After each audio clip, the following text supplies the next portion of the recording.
Sir बहुत घबराहट हो रही है, डर लग रहा है। क्यों? क्योंकि सीयूटी का एग्जाम 15 मई से शुरू होने जा रही है। पेपर को कैसे अटेम्प्ट करेंगे, खुद को मोटिवेट कैसे रखेंगे एग्जामिनेशन हॉल में, कई सारे सवाल आपके मन में आ रहा होगा। सर तुक्का लगा देंगे, जो सवाल नहीं आएगा लगा सकते हैं, ऐसे सवाल कमेंट में कर रहे हो ना आप लोग। तो इस वीडियो में हम लोग देखेंगे तुक्का मत लगाना, लेकिन फिर भी मैं आपको बताऊंगा सवाल को बनाने का तरीका, इसके अलावा पेपर को कैसे अटेम्प्ट करना है, सीयूटी के पेपर को। सबसे खास बात कि इस वीडियो को अंतिम समय तक जरूर देखिएगा। अगर आप सीयूटी की एग्जाम देने जा रहे हैं तो ये वीडियो आपके लिए है रामबाण वीडियो, क्योंकि इस वीडियो में हम लोग वो सभी एक्सपीरियंस के बारे में बात करेंगे, वो सभी अनुभव के बारे में बात करेंगे जो पिछले 4 वर्षों से स्टूडेंट को देते आ रहे हैं। ये जो है एकदम मस्ट बात वीडियो है सीयूटी एस्पिरेंट के लिए। तो चलिए हम लोग इस वीडियो में आगे बढ़ते हैं। प्लान आपका क्या होना चाहिए उसके बारे में भी हम लोग बात करेंगे। लेकिन आप सभी को पता है सीयूटी कॉन्सेप्ट के बारे में, पिछले 4 वर्षों से हम लोग यूनिवर्सिटी एंट्रेंस की तैयारी करवा रहे हैं, पिछले 2 वर्षों से सीयूटी की। तो आप लोग अगर सीयूटी की तैयारी कर रहे हैं और आपका सपना है बीएचयू में पढ़ने का, डीयू में, जेएनयू में, इलाहाबाद, हैदराबाद, यानी कि सीयूटी 2024 को नस्ते नाबूद करने का, फोड़ने का, तो ये वीडियो तो आपके लिए है और ये सीयूटी कॉन्सेप्ट चैनल भी आपके लिए है। यहाँ पे हर एक अपडेट आपको मिलते रहेगा। चैनल को सब्सक्राइब कर लीजिए। सब्सक्राइब करने के बाद ये जो बेल आइकन का घंटी है इसको जाके ऑल में प्रेस कर लीजिए। ऑल में जाके प्रेस कर लीजिएगा, आपका कोई भी अपडेट मिस नहीं होगा। चैनल को जरूर सब्सक्राइब कर लेना अगर आप सीयूटी के एस्पिरेंट हो तब। इस वीडियो में हम लोग बात करेंगे तुक्का मत लगाना। इसके अलावा एग्जामिनेशन हॉल, जैसे ही आप एग्जाम सेंटर पे पहुंचोगे तो वहां का माहौल कैसे बना के रखना है अपने फेवर में, ताकि एकदम आप खुश रहो। तो इस वीडियो में आगे बढ़ते हैं। उसके पहले कैप्सूल सीरीज चल रहा है जो कि सीयूटी कॉन्सेप्ट पे लाइव चल रही है, सबके लिए फ्री है, इसमें आप लोग ज्वाइन कीजिए। अब आगे बढ़ते हैं। पहला जो हमारा टॉपिक है, टॉपिक क्या है, एग्जामिनेशन हॉल की रणनीति क्या होनी चाहिए।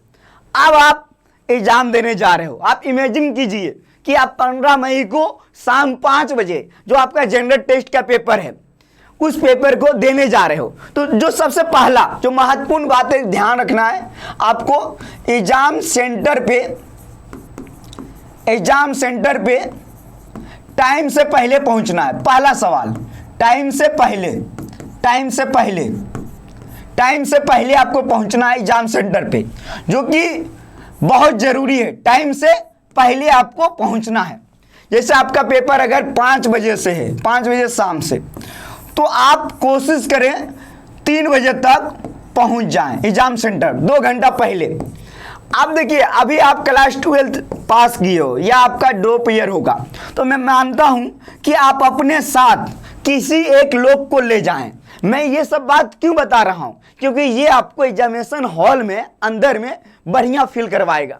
मैं भी एग्जाम देने जाता हूं, अकेले चला जाता हूं तो ध्यान रहता है मेरा मोबाइल कहाँ है, मेरा बैग कहाँ है, तो ये सब ध्यान ना रहे, पूरी फोकस आपको क्वेश्चन शीट पे रहे, क्वेश्चन पेपर पे रहे। इसीलिए आप कोशिश करें एक लोग आपके साथ चले जाएं, कोई भी आपके मम्मी पापा, दोस्त, भाई बहन जो भी हो, एक लोग को आप साथ में ले जाइए। ये 2 काम जो कि बहुत जरूरी है। इसके अलावा जो एडमिट कार्ड है, एडमिट कार्ड जैसे ही आपके पास आएगा तो एडमिट कार्ड में फोटो वगैरह लगाना होगा, साइन करना होगा। पूरा डिटेल में इसके बारे में हम वीडियो बताएंगे जैसे ही एडमिट कार्ड आएगा। 1-2 दिन में आने वाला है एडमिट कार्ड, पूरा डिटेल में वीडियो बनाएंगे, ठीक है। तो ये आपको ये जान लेना बेहद जरूरी है कि एडमिट कार्ड में जो जो चीजें होगी वो सब आप भर लेना। और आपका एग्जाम होने वाला है वो एमआर शीट पे, यानी पेन पेपर मोड। तो आपको ब्लू या ब्लैक बॉल पेन ले लेना है, बॉल पेन, तो ये भी आप ले लीजिएगा, जो कि ये सब जरूरी है। आधार कार्ड ले लीजिएगा परिचय के लिए। इसके अलावा आप फोटो ले लीजिएगा, जो एडमिट कार्ड पे फोटो लगाना है, ज़्यादा फोटो ले लीजिएगा, हाफ फोटो। तो ये सब जो जरूरी चीज़ें हैं। अब हम बात करते हैं आगे।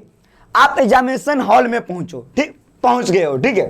अब टाइम हो गया है और अब आपके सामने क्वेश्चन का सीट आ गया है, क्वेश्चन सीट जो कि अब आपके सामने आ गया है। अब आपके सामने आ गया है क्वेश्चन सीट।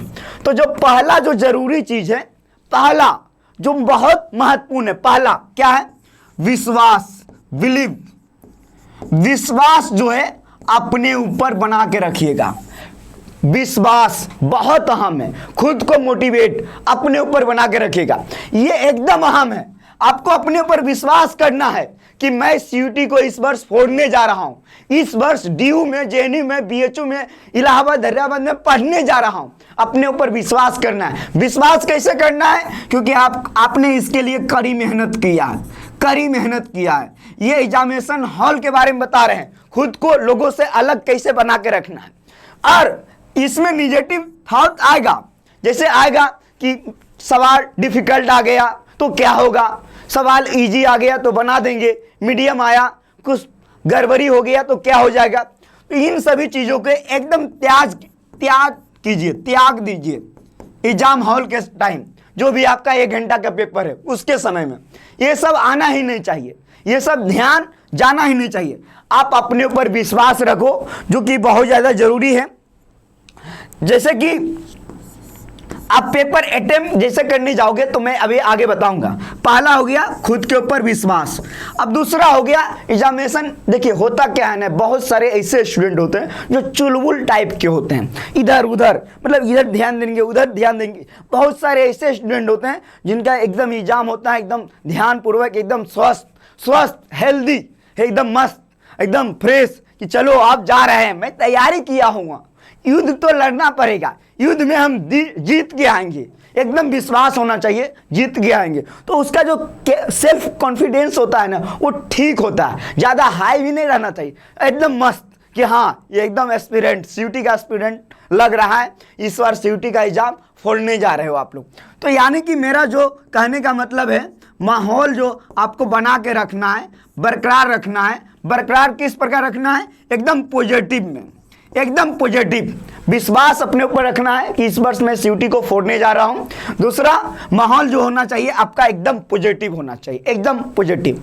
अब ये तो आपको समझ गए हैं कि एग्जामिनेशन का हॉल क्या होना चाहिए। बहुत सारे ऐसे स्टूडेंट होते हैं जो जैसे एग्जाम में गए, पानी प्यास लग गया, ये हो गया वो हो गया, तो ये सब का सावधानी रखिएगा। पहले से ही एकदम प्रिपेयर, मेंटली प्रिपेयर रहना है एकदम। ये नहीं कि एग्जाम हॉल पे जाके डिस्टर्ब, कोई डिस्टर्ब नहीं, कोई जो है कुछ भी हो जाए हम हिलेंगे नहीं। एकदम विश्वास बना के रखना है, सीयूटी को फोड़ना है, ये आपको ध्यान रखना है। एकदम पॉजिटिव सोचना है, पॉजिटिव थिंकिंग आपका एकदम पॉजिटिव होना चाहिए। अब आगे चलते हैं, आपको सवाल को अटेम्प्ट कैसे करना है। सीयूटी का पेपर आपके सामने आ गया और आप पेपर को देखे हो, क्वेश्चन को देखे हो। मानो कि सीयूटी का पेपर मैं इमेजिन कर रहा हूं, मान लो इजी आ गया या फिर मान लो मीडियम आ गया, ठीक है, मान लो मीडियम आ गया या मान लो डिफिकल्ट हार्ड आ गया पेपर। ये 3 प्रकार से ही हो सकते हैं पेपर, 3 प्रकार के ही होंगे, नहीं इजी होंगे, मीडियम होंगे और डिफिकल्ट होंगे यानी हार्ड। जनरल टेस्ट की बात करें, किसी भी पेपर को आप ले लो, ठीक है। मान लो अभी मैं बात कर रहा हूं पेपर टफ आ गया, पेपर टफ आ गया, तो क्या उस समय एग्जाम हॉल में पंखा को देखेंगे? नहीं, पंखा को नहीं देखेंगे। डिफिकल्ट आ गया, मान लेते हैं पेपर इजी आ गया, मान लेते हैं मीडियम आया, ठीक है। देखो भाई, अगर पेपर इजी आ गया तो आप जान लो इसका कट ऑफ हाई जाएगा, कट ऑफ हाई जाएगा एकदम, नो डाउट। अगर पेपर हार्ड आया तो इसका जो है कट ऑफ लो जाएगा, कट ऑफ क्या होगा? लो जाएगा। लेकिन ये मान के चलो आपने तैयारी किया है और लेडी सीयूटी ने ये दे रखा है, लैंग्वेज में 50 में 40 करना है, जनरल टेस्ट में 60 में 50 करना है, जीटी में जनरल डोमेन में भी 50 में 40 करना है, ये पहले ही दे रखा है। तो अभी जो मैं आपको बताने जा रहा हूँ पेपर मीडियम ही आएगा आपका, पेपर मीडियम के जोन में रहेगा। आप आराम से इतना जान लो कि 70 से 80% सवाल आपका पढ़ा हुआ ही आएगा, एकदम क्लियर कट है। 10 से 20% आगे पीछे हो जाता है, पढ़ा हुआ ही आएगा, ये जान लो। जो मैं एक इमेजिन कर रहा हूं, आ गया पेपर डिफिकल्ट, तो ये अगर पेपर डिफिकल्ट आ गया, ये बात को एग्जाम हॉल में याद रखना। अगर पेपर डिफिकल्ट आ गया तब पेपर अगर डिफिकल्ट आ गया तो ये पेपर क्या आपके लिए है? सिर्फ बताइएगा कि सिर्फ आपके लिए डिफिकल्ट है कि जितना लोग एग्जाम में बैठा हुआ है सबके लिए है? तो आप कहोगे सर सबके लिए है, बस यही तो मोटिवेशन का आ गया, सबके लिए है, सबके लिए पेपर डिफिकल्ट आ गया तो क्या होगा? इस स्थिति में भी आपको अपना 200% देना है। कितना देना है? 200% देना है, यानी बेस्ट देना है। अगर पेपर डिफिकल्ट आ गया तो आने दो, फिर भी जितना सवाल हम बना सकते हैं, जितना मैं दे सकता हूं 2 घंटा में, मतलब 200% दूंगा। 1 घंटे का टाइम होता है जीटी के लिए, तो उतना हमको देना है, एकदम देना है, बनाना है। अभी हम पूरा डिटेल में बताएंगे ही, ठीक है। मान लो आपके सामने एक पेपर आ गया, ये तो आप समझ गए पेपर का लेवल के बारे में बात नहीं है। अब पेपर बनाना क्या है? सबसे पहले देखो, लोग कहते हैं कि इजी से शुरुआत करना चाहिए, ऐसा क्यों? क्योंकि आपको भी पता है कि अगर एक आम का पेड़ है और उसमें बहुत सारे फल लगा हुआ है और कहा जाएगा कि आप ज़्यादा से ज़्यादा आपको 30 मिनट में आम तोड़ना है, तो आप क्या करोगे? पहले नीचे वाला जो टूटेगा सबको तोड़ लोगे, क्योंकि 30 मिनट ही टाइम है, ज़्यादा ज़्यादा आम तोड़ना है। फिर ऊपर बढ़ोगे, फिर ऊपर, है ना, मतलब जो आसान पड़ेगा उसको तोड़ोगे, फिर टाइम बचेगा तो डिफिकल्ट वाला भी तोड़ोगे। उसी प्रकार यहाँ पे अप्लाई करना है सीयूटी के पेपर में। इजी से बनाना शुरू करना है। क्यों शुरू करना है? क्योंकि एक पहलू जो कि बहुत महत्वपूर्ण है, टाइम मैनेजमेंट। ये जो मैं लिख रहा हूं ना, एकदम रामबाण शब्द है। जो एग्जाम हॉल में टाइम को बहुत बढ़िया से मैनेज कर लिया, मान लो वो कमाल कर जाएगा। अब देखो मैं आपको बता रहा हूं, इसके लिए जैसे आप लोग मॉक को लगा रहे हो ना, मॉक में ही टाइम मैनेजमेंट करना सीखो।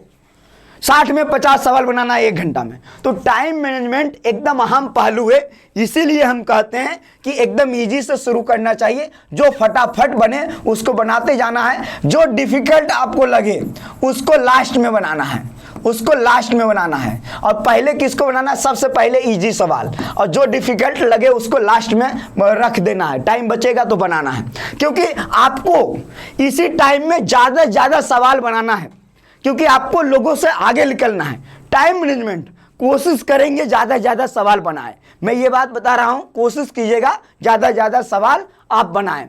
तो ये सवाल समझ में आ गया। टाइम मैनेजमेंट इजी से स्टार्ट करना है, डिफिकल्ट की ओर। और भी बहुत सारे मैं लिख के आया हूँ, जो कि हर एक चीज़ मैं बताऊंगा।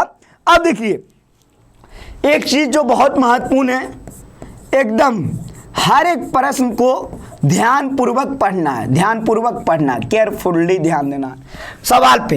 ये नहीं कि पंखा को देखेंगे, इधर देखेंगे, उधर देखेंगे। सवाल पे एकदम फोकस होना चाहिए। कैमरामैन फोकस करो सवाल पे, और सवाल को समझना है, डिमांड समझना कि सवाल का डिमांड क्या है। कई बार क्या होते हैं, सवाल एकदम आप पढ़े हुए सवाल आ गया एग्जाम हॉल में, लेकिन थोड़ा सा जो एग्जाम में सवाल सेट किया गया है, शब्दों के साथ खेला गया है। अब आपको लगेगा माय बाप, ये सवाल तो सर जी नहीं पढ़ाए हैं, क्योंकि देख के ही दिमागवा जो है ना, ऐसे भी एग्जाम हॉल में आधा दिमाग काम करता है, तो दिमाग जो है चकरा जाएगा, आधा दिमाग पहले ही चकरा जाएगा। तो आपको जो मैं बता रहा हूं, ध्यान देना कि अगर सवाल पूरा स्टेटमेंट वाला लगे तो उसको एकदम ध्यानपूर्वक पढ़ना और समझना। एग्जाम हॉल में अपने आप याद आ जाता है, जो आप पढ़े हो ना एग्जाम हॉल में याद आ जाता है। पता नहीं वहाँ पे कौन अदृश्य शक्ति आ जाती है, एग्जाम हॉल में सब याद आ जाएगा। ध्यानपूर्वक पढ़ना है, फोकस करना है सवाल पे और उसका जवाब देना है। सिली मिस्टेक करने से बचना है, एकदम गलती करने से बिल्कुल बचना है। कई बार क्या होते हैं, गलती ना करें, सिली मिस्टेक होगा क्या, बहुत सारे स्टूडेंट को रंगना है बी वाला में और रंग के चलाएगा सी वाला में। कई बार ऐसे होता है, तो ये आपको ध्यान देना है। जब रंगना बी वाला में है तो ध्यान से बी वाला में ही रंगना है। सी वाला क्यों रंगेंगे? क्योंकि OMR सीट है। अब थोड़ा सा भी रंगोगे तो गया तुम्हारा, ये सवाल कैंसिल हो जाएगा। तो एकदम ध्यानपूर्वक आपको रंगना है, समझ रहे हैं ना आप? एकदम ये जो है ना, सवाल को देख लेना, 1 का बी तो 1 का बी ही मिलाना, नहीं तो 2 वाला बी वाला नहीं मिला देना। एकदम सिली मिस्टेक, एकदम गलती करने से जितना हो सके बचना है। और सवाल, मान लो एक सवाल ऐसा आ गया, पढ़ा हुआ नहीं आया, मान लो पढ़ा हुआ सवाल आया ही नहीं, तो आप तो बेचैन हो जाओगे, परेशान हो जाओगे, कहोगे सर पढ़ा हुआ आया ही नहीं। लेकिन मैं बार कर रहा हूं, इस स्थिति में भी आप अपने माइंड को चलाना जितना ज़्यादा लगा सकते हो। एग्जाम हॉल है भाई, ये जो एग्जाम हॉल का टाइम है ना, वो जितना परफेक्ट रहेगा ना उतना आप परफेक्ट बनोगे। ये मैं अपने एक्सपीरियंस के आधार पे बता रहा हूँ। ये पेपर डिफिकल्ट आए या इजी आए, आपको 200% देना ही देना है। आपने कड़ी मेहनत किया है, आपने इतना दिनों का तपस्या किया है, तो आपकी सफलता तय है, आपको सफलता मिलेगी ही मिलेगी। सीट बहुत ज्यादा है और आपको एक ही सीट चाहिए। सीट बहुत ज्यादा है, ये नहीं कि सर एग्जाम हॉल में स्कॉर्पियो से आया, फॉर्चूनर से आया एग्जाम देने। डरना मत इससे, मैं भी एग्जाम देने गया था, मेरे टाइम भी ऐसे ही हुआ था। लेकिन क्या हुआ, देखो जो एग्जाम हॉल में 200% अपना देगा उसका सिलेक्शन है। तो ये आपने समझ गया कि पेपर को कैसे अटेम्प्ट करना है, पहला। और दूसरा जो बताएं कि एग्जामिनेशन हॉल का माहौल कैसा रखना है। तीसरा जो बहुत इंपॉर्टेंट है, इसको हमने कहा कैलकुलेटेड रिस्क, और दूसरा नाम तुक्का, जो कि आप सभी के बीच में काफ़ी फेमस है, काफ़ी फेमस है। आप कहेंगे सर ये क्या करें। देखो हम स्पष्ट कहते हैं, हम आप लोग को पढ़ाए हैं तो हम कभी नहीं कहेंगे कि आप लोग तुक्का लगाओ, कभी नहीं कहेंगे, तुक्का लगाना ही नहीं है। लेकिन हाँ कुछ चीज़ें होती है यहाँ पे कैलकुलेटेड रिस्क आप ले सकते हो। कहाँ कहाँ ले सकते हो इसके बारे में हम अभी बताएंगे इस वीडियो में। लेकिन हम ये कतई नहीं कहेंगे कि आप लोग तुक्का लगा के आओ, बिल्कुल नहीं। लेकिन कैलकुलेटेड रिस्क आपको लेना है। अभी मैं आपके सामने बहुत सारे प्रारूप समझाता हूँ। केस वन, मान लो आपके सामने ऐसे सवाल आ गए हैं जिसके बारे में आप पढ़े नहीं हो, तो हम कहेंगे इस सवाल को मत बनाइए, नहीं बनाना है, नहीं बनाइएगा आप लोग, नहीं बनाना है। केस वन में मैंने क्या बोला, केस वन में एक ऐसा सवाल आपके सामने आ गया जो पढ़ा हुआ बिल्कुल नहीं है। ऐसा नहीं कि पढ़ा हुआ है, फिर भी पढ़ा हुआ बिल्कुल नहीं है, उसको पढ़े ही नहीं है, उससे हो ही नहीं सकता है, ऐसा मन में आए और ऐसा आपको लगे पढ़ा हुआ नहीं हो, तो उसको नहीं बनाना है। केस टू, इसमें देख लीजिए क्वेश्चन आपके सामने आया, ठीक है, लेकिन आपके सामने 4 गो ऑप्शन है, 4 गो ऑप्शन भी रहता है ना जी, A B C D 4 option है, ठीक है। और ये सवाल ऐसा लग रहा है कि आप पढ़े हो, ऐसा लग रहा है कि पढ़े हो, और ऑप्शन के बारे में आप जानते हो, ऑप्शन के बारे में 2-3 ऑप्शन के बारे में आपको समझ में आ रहा है चीज़ें। तो ऐसे सवाल को आपको बनाना चाहिए। क्या करना चाहिए, बनाना चाहिए, मेरे अनुसार बनाना चाहिए ऐसे सवाल को। अगर यानी कि सवाल आप केस 2 क्या है कि अगर सवाल आपके सामने आया, उस सवाल को आप पढ़े हुए हो और ऑप्शन भी जानते हो लेकिन बना नहीं पा रहे हो, उस सवाल को आपको करना चाहिए, बनाना चाहिए। केस थर्ड, ये देखिए क्या है। अब देखिए इसमें आप आ गए 50-50%, जैसे कि 50-50% में आप आ गए हो। एक सवाल है जो आपको ऐसा लग रहा है 2 ऑप्शन आप हटा दिए हो, 2 ऑप्शन में आप फंसे हुए, तो ये सवाल तो करना ही है। क्या है, बनाना ही है, करना ही है, एकदम बनाना है ऐसे सवाल को बनाना है। केस 4 आप लोग सुने होंगे, एलिमिनेट करना, यानी ऑप्शन से एलिमिनेट करना। तो देखिए कभी कभी ऐसे सवाल आते हैं जो ऑप्शन से ही एलिमिनेट हो जाता है और बन जाता है, तो ये तो बनाना ही है। आ गया समझ में, एलिमिनेशन विधि, यानी कि एलिमिनेट करने वाला जो नियम है, जिसको हम लोग कहते हैं हिंदी में निष्कासन पद्धति, यानी कि एलिमिनेट करने वाला जो पद्धति है। तो ऐसे कंडीशन में आपको बनाना है। मैंने केस 1 बताया, केस 2, केस 3, केस 4। केस 1 में जो पढ़ा हुआ है नहीं बनाना है, नहीं बनाना है। केस 2 में सवाल आ रहा है कि नहीं पढ़े हैं, ऑप्शन के बारे में समझ में आ रहा है, 1-2 ऑप्शन बनाना चाहिए, 50-50 बनाना ही है। केस 4 एलिमिनेट करने का, यानी ऑप्शन से एलिमिनेट करके ये भी सवाल बनाना है। तो ये आपके सामने आ गया, ठीक है। अब मैं देखिए आपको समझा रहा हूं, एक सवाल सही करोगे कितना नंबर मिलेगा, 5 नंबर। गलत करोगे कितना नंबर कटेगा, 1 नंबर। मैं आपको समझा रहा हूं, समझने का प्रयास कीजिएगा इसको। मान लो आपके सामने 5 ऐसे सवाल हैं, ठीक है, 5 ऐसे सवाल हैं जिसको आप नहीं पढ़े हो, 5 नहीं पढ़े हो, बिल्कुल नहीं पढ़े हो। और आपको पता है एक सवाल में कितने ऑप्शन होते हैं, 4 ऑप्शन रहते हैं, A बी सी डी। तो एक सवाल को सही होने का प्रोबेबिलिटी क्या है? 1/4। 1/4 अगर मतलब कहने का मतलब जो 4 गो ऑप्शन है इस ऑप्शन में अब कोई भी एक ऑप्शन है तो मतलब 1/4 ये प्रोबेबिलिटी कहता है कि सही हो सकता है। यानी कि जो मैं समझा रहा हूं आपको समझिएगा कि मान लो आप मान लो 5 सवाल नहीं पढ़े हो, 5 सवाल को बना दिए हो। क्या किए हो? बना दिए हो 5 सवाल को, और इसमें 1 2 3 4 5 मान लो एक वाला सही हो गया, बाकी सब गलत हो गया, 4 को गलत। ठीक है, तो एक सही हुआ कितना नंबर मिलेगा? 5 नंबर। गलत हुआ कितना नंबर कटेगा? -1 -1। तो यहाँ पे देख रहे हो फिर भी आप 1 नंबर के पॉजिटिव में हो, 1 नंबर के पॉजिटिव में हो, पॉजिटिव में 1 नंबर, क्योंकि 5 में 4 गया, 1 बचा। ये मैं बता रहा हूँ उस कंडीशन में। तो ये वाला जो फेज है ना वो स्टूडेंट के फेवर में है, स्टूडेंट के फेवर में है। लेकिन फिर भी मैं कहूँगा तुक्का बिल्कुल नहीं लगाना है, सब कुछ माइंड से करना है, कैलकुलेटेड रिस्क लेना है, सवाल को पढ़ के, सवाल को समझ के एकदम कैलकुलेटेड रिस्क लेना है, जो कि मैं बता रहा हूँ ये आपके फेवर में है। 1/5 यानी 5 सही और गलत करने पे 1 कटता है। तो ये वाला जो मार्किंग सिस्टम है ना, स्कीम, वो आपके फेवर में है, ये मैं बार बार कह रहा हूँ। तो अब देखो ये आपने समझ गया होगा कैलकुलेटेड रिस्क, और तुक्का तो लगाना ही नहीं है। मैंने हर एक चीज के बारे में चर्चा किया इस वीडियो में कि आपको क्या करना है एग्जाम हॉल में। अगर इन सभी बातों को आपने फॉलो कर लिया तो आप जान जाओ कि आपका सिलेक्शन पक्का है, सिलेक्शन पक्का है। चैनल को सब्सक्राइब करके बेल आइकन को ऑल में प्रेस कर लेना, क्योंकि आपको हर एक अपडेट यहां से प्राप्त भी करना है। तो इस वीडियो में मैंने आपको डिटेल से बताया जो हमारी ओर से हो सकता है वो एमआर सीट है। एकदम ध्यानपूर्वक पढ़िएगा, जो कि मैंने एकदम कोशिश किया अपना बेस्ट देने का।